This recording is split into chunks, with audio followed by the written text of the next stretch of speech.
Tudo começa com a Cecília, o Patrício e a Ofélia aqui já em casa, e o Patrício diz a Cecília que ela deveria tomar alguma coisa para se acalmar e dormir um pouco. E a Ofélia concorda e diz que o Patrício tem toda a razão, que ela deveria sim dormir um pouco. A Cecília diz que não existe nenhum tranquilizante que acalmaria os nervos dela ou iria lhe fazer dormir. A Ofélia então diz que eles têm que dar razão ao João Miguel quando ele diz que a Malu não pode continuar assim sem enxergar e que ela tem que recuperar sua visão. A Cecília diz que pelo menos agora ela tem a Malu ao lado dela. E o Patrício diz que ele, o Miguel, está muito confiante e que isso anima ele bastante, porque ele, o Patrício, também está muito nervoso e que também tem muito medo. A Cecília diz que o problema é que se a filha dela morrer, como o médico diz, ela nem termina de falar e a Ofélia toma sua voz e diz para que ela não fale essas coisas. O Patrício diz que é verdade, que eles não podem pensar o pior e que tem que ser tudo ao contrário, que eles devem ter mais otimismo e pensar que tudo vai ficar bem. A Cecília responde que não, que também fica animada, mas que não é isso, é que o problema é que ela não consegue tirar da cabeça a voz do Dr. Balisteiro quando ele disse que a Malu poderia ficar louca. A Ofélia chama o doutor de louco e diz a Cecília que nada vai acontecer, nada do que ele disse, porque o João Miguel sabe muito bem o que faz e que eles devem sim confiar nele. Depois o Patrício chama elas para ir até a sala de jantar para tomar alguma coisa. Mas nesse exato momento a bruxa chega nas carreiras, já vai emburacando e já vai perguntando o que foi que aconteceu, se a ceguinha morreu. Nesse momento a cena vai para a casa do Miguel, onde o Daniel está conversando com a Rosa e ele chama ela de princesa e diz que tudo vai ficar bem e diz que não entende por que foi que o Vicente voltou e nem muito menos porque ele está arrependido, mas que ele, o Daniel, sempre vai ficar ali ao lado dela, mesmo que a lei separe eles dois, e que junto eles são uma grande equipe e que se continuar assim vai ficar tudo bem. Já na casa do Amador, o Vicente se desgrata por ele deixar ele ficar ali, porque mesmo que pareça mentira, ele, o Vicente, não tem para onde ir. O Amador chama ele de irmão e diz que é para isso que serve os amigos, para ajudar um aos outros, e pede que ele se sente. Depois o Amador diz que ele sabe muito bem que eles são amigos e ele não tem do que duvidar. O Vicente diz que é claro que sabe bem disso e também agradece por ele ter avisado que a Rosa tem outro namorado com quem ela pensa em se casar. O Amador diz que ele sabe muito bem como são as mulheres e que é claro que ele não poderia ficar calado, e depois o Amador pede para que ele conte o que foi que aconteceu com ele, porque ele é um pintor famoso e que isso dá muita grana e que imagina que cada quadro que ele tem deve valer uma grana preta.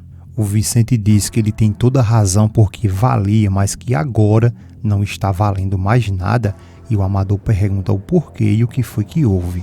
O Vicente fala que a fama é como o dinheiro, que do jeito que vem, ele vai. E foi exatamente isso que aconteceu com ele, porque ele perdeu tudo, a fama, a fortuna, e que agora também perdeu a Rosa. O Amador diz para ele nunca esquecer que ele nunca vai perder a amizade dele e que isso não tem preço. E estende as mãos para o Vicente, que pega em suas mãos e diz obrigado.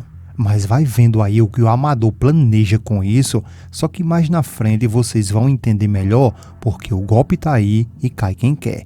E depois o Amador inicia o seu plano falando ao Vicente sobre o delegado Camargo. E ele fala que tem um plano contra ele. O Vicente, por sua vez, pergunta o que ele pretende que ele, o Vicente, faça. E o Amador começa revelando que quer atacar o delegado Camargo onde mais dói, que é no filho dele. A cena agora volta para a casa do Patrício, onde vocês se lembram que a Ana Bruxa chegou com tudo e foi logo emburacando e perguntando se a ceguinha já tinha morrido.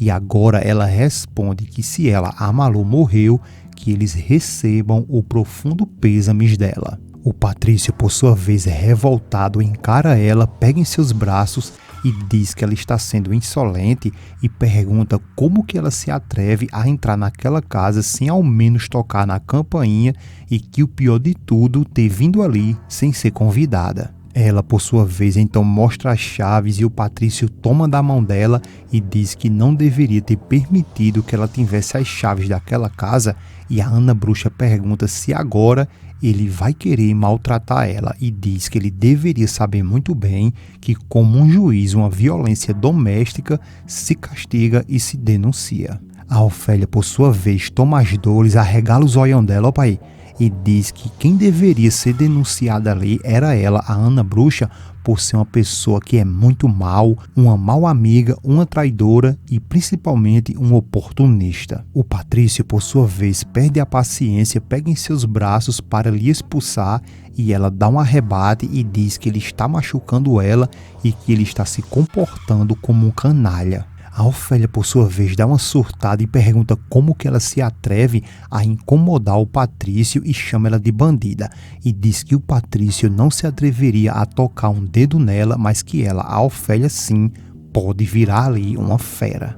Ana Bruxa então responde: essa fera aqui traz dentro dela o seu filhote.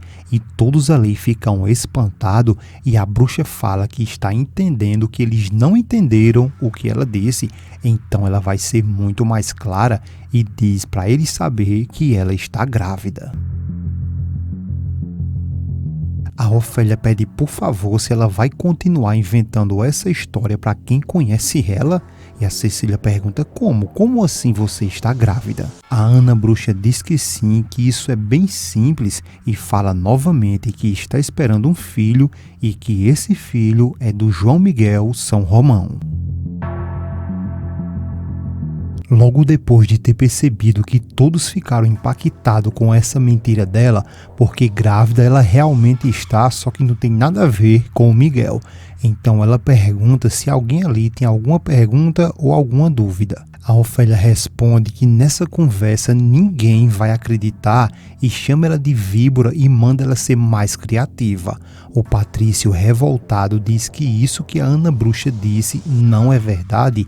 E a Cecília diz que isso está muito claro que não é verdade, porque tudo que ela, a Ana Bruxa, quer é preocupar eles, por isso ela vem ali com essa história. A Ana Bruxa responde que se eles não querem acreditar que está perfeito, mas que ela vai dar um conselho, que não deixem ela de lado, porque o próprio João Miguel já sabe de tudo. A Ofélia diz que o João Miguel não acredita nela em nenhuma só palavra e chama a Ana Bruxa de uma cachorra infeliz, e a Cecília diz também que tem certeza que o Miguel não sabe nada dessa história ali que ela acaba de inventar. A Ana Bruxa diz que então eles liguem para o João Miguel e perguntem, e assim eles vão ver que tudo é verdade do que ela diz. Mas parece que o João Miguel só quer se dedicar à operação da Malu, por isso ele deixou ela abandonada. O Patrício diz que, sendo verdade ou não, que ela saia da casa dele nesse instante, e a Cecília pede calma a ele. A Ana Bruxa responde que não tão rápido, porque senão depois eles vão querer dizer que ela não avisou. A Cecília então pergunta o que é que ela está avisando, e a Ofélia chama ela novamente de bandida e pergunta qual outra história ela agora vai querer inventar. A Ana Bruxa chama a Ofélia de bruxa e diz que para ela não tem nada a dizer, porque ela não tem nada a ver em estar ficando dando pitaco ali. Por isso, tudo que ela tem que falar só interessa a família Velarde, a ela e mais ninguém. A Ofélia responde que não importa o que ela diz, e a Ana Bruxa diz que isso não vai ficar assim, porque o João Miguel tem que cuidar dela sim, e como todos eles ali são desumanos, então ela vai revelar tudo a Malu e que ela vai saber que todos ali enganaram ela.